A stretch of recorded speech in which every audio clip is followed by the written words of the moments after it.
Hello, I'm Simon Whistler, you're watching the Today I Found Out YouTube channel, and in the video today we're looking at a Harrier Jet, Pepsi, and John Leonard.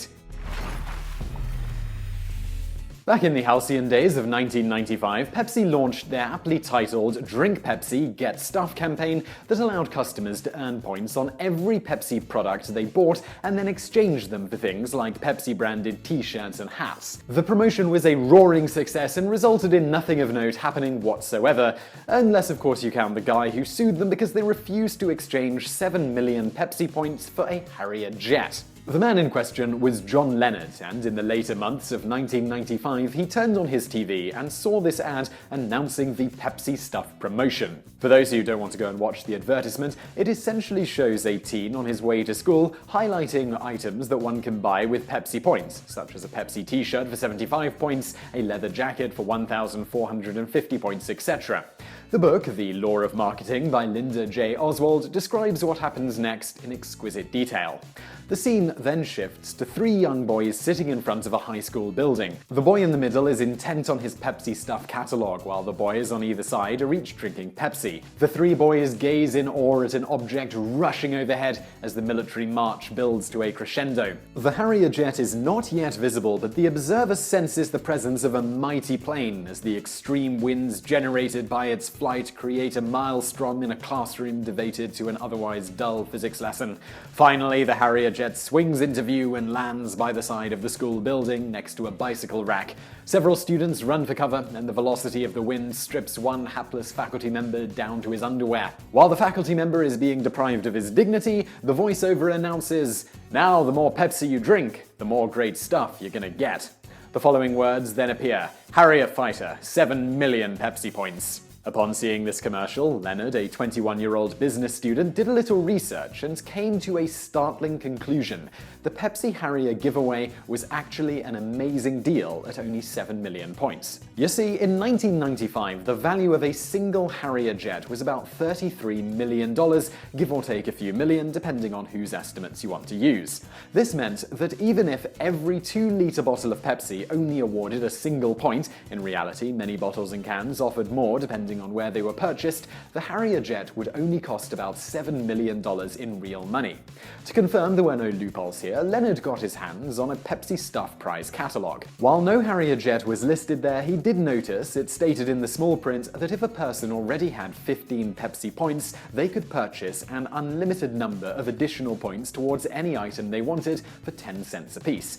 This meant Leonard could effectively purchase the Harrier for a mere $700,000 and wouldn't need to pre-purchase millions of dollars of Pepsi products to do it, making the whole business venture significantly less risky from a financial standpoint. And so it was that on March the 27th of the following year, Leonard sent 15 Pepsi points, an order form with the words "1 Harrier Jet" written in the item description, and a check for $700,008.50, $699,998.50 for the remaining 6,999,985 points, and a $10 shipping and handling fee. He sent this to the required address and waited. Pepsi later sent the check back with a letter explaining that the Harrier Jet was not a part of the offer, nor was it included in the prize catalog, and its inclusion in the advertisement was merely intended as a fanciful addition to make the ad more entertaining. The letter also included a bunch of coupons to apologize for any misunderstanding or confusion. Of course, Leonard was dead serious, in the previous year having managed to convince 5 unnamed investors to back his little venture. When later asked by the news about why he was so intent on getting a Harrier Jet,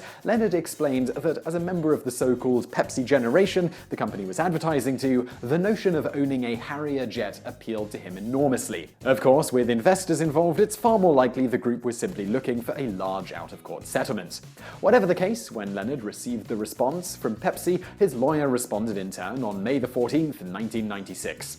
Your letter of May 7th, 1996 is totally unacceptable. We have reviewed the videotape of the Pepsi Stuff commercial, and it clearly offers the new Harrier Jet for 7 million Pepsi points. Our client forwarded you your rules explicitly. This is a formal demand that you honor your commitment and make immediate arrangements to transfer the new Harrier Jet to our client. If we do not receive transfer instructions within 10 business days of the date of this letter, you will leave us no choice but to file an appropriate action against Pepsi. On Oddly, rather than reply themselves this time, Pepsi forwarded the letter to the ad company responsible for the commercial, who replied to Leonard stating that the offer was clearly a joke, adding that they found it hard to believe anyone had actually taken it seriously. However, perhaps at least being a little nervous over the issue, in order to avoid copycat lawsuits, Pepsi promptly changed the price of the jet in its ad from 7 million Pepsi points to 700 million.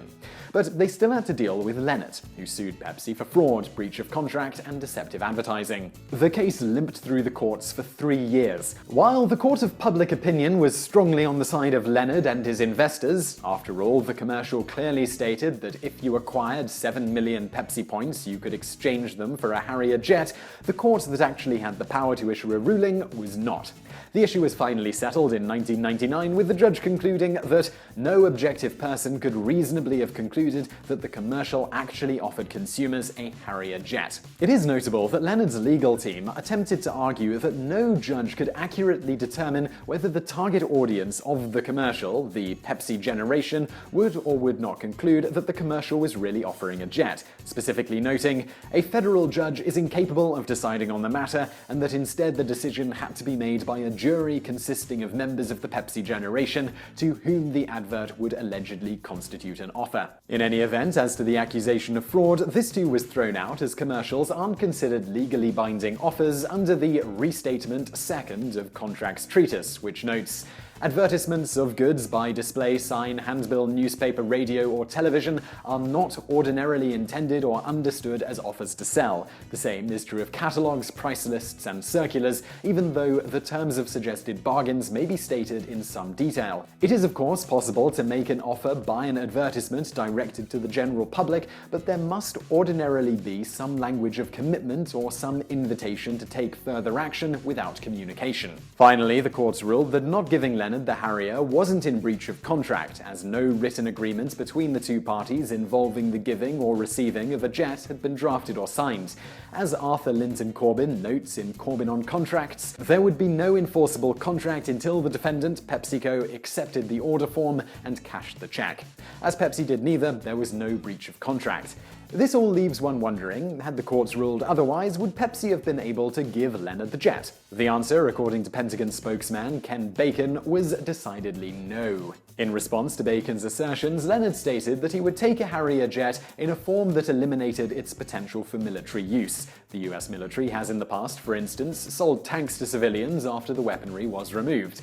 In response to that, Bacon claims that doing the same to the jet would strip it of its ability to fly, rendering it useless. That's not to mention that a Harrier jet uses a massive amount of jet fuel per minute of flight, varying depending on what you're doing at the time, and requires millions of dollars of maintenance over the course of its lifetime, both of which make it prohibitively expensive for all but the richest to operate. But of course, it is likely Leonard and his investors were never actually interested in the jet, just the potential payout if the court ruled in their favor. Leonard attempted to appeal the court's decision in 2000, with the ruling ultimately upheld. And now for a bonus fact. If you love the cult classic Monty Python and the Holy Grail, you partially have band members from Pink Floyd, Led Zeppelin, and Genesis, as well as Elton John, to thank for it. That's according to director Terry Gilliam. He stated, "There was no studio interference because there was no studio. None of them would give us any money. This was at a time income tax was running as high as 90%, so we turned to rock stars for finance. They all had the money, they knew our work, and we seemed a good tax write-off. Except, of course, we weren't. It was like the producers. In total, the Rockstars contributed approximately £80,000, about £600,000 today, to the movie, or approximately 40% of its budget, with 6 other private investors footing the rest of the bill. The extreme low budget for the film ultimately resulted in some of its best gags. For instance, they originally planned to use actual horses in the film, but couldn't afford it, so instead came up with the idea of having the actors act as if they were riding horses while their assistants used coconuts to make clopping noises. In the end, the film, which wasn't expected to do well, grossed £3 million, about $19 million today at the box office, off an initial budget of £200,000, and has continued to earn well since in various home media incarnations, TV spots, and streaming online. Incidentally, Beatle George Harrison funded Monty Python's next film, Life of Brian, to the tune of £3 million because he wanted to see the movie. The film ultimately brought in about £15 million, or about £69 million today. So I really hope you enjoyed that video. video if you did. Please do hit that like button below, and don't forget to subscribe if you haven't already. Also, over there on the right, a couple of other videos you'll probably enjoy if you enjoyed this one, and thank you for watching.